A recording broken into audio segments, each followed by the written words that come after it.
So Samsung has a problem. The Galaxy A57 just leaked again and the final design doesn't look like a budget phone anymore.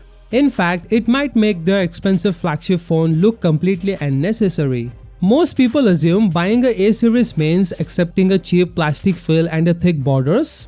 The new certification images shows a chassis that is almost identical to the unreleased Galaxy S26. Samsung usually saves these razor-thin bezels for the device that cost twice as much. Here they gave it away. But the design isn't just for show. Report claims this phone is significantly thinner. We are looking at a device that is 5.5% thinner and over 4% lighter than the premium Galaxy S25 Plus. That shouldn't be possible. Usually if you want a lighter phone, you lose battery life. If you want endurance, you get a break. Samsung somehow kept the battery size but cut the weight. But there is a catch though.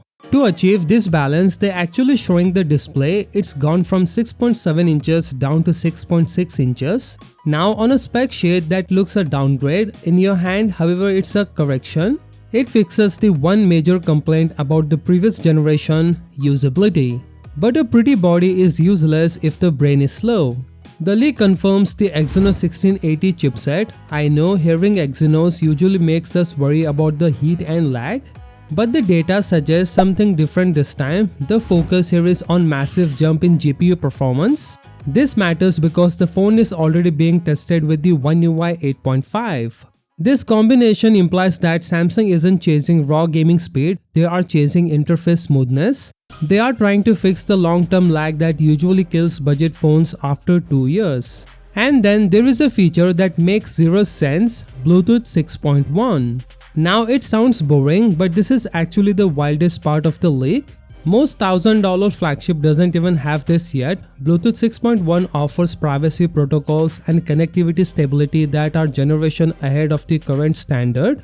Now putting this technology in a mid-range phone is a statement. It means the Galaxy A57 isn't just trying to be a cheap alternative anymore. It is trying to prove that the gap between the mid-range and the flagship is finally dead.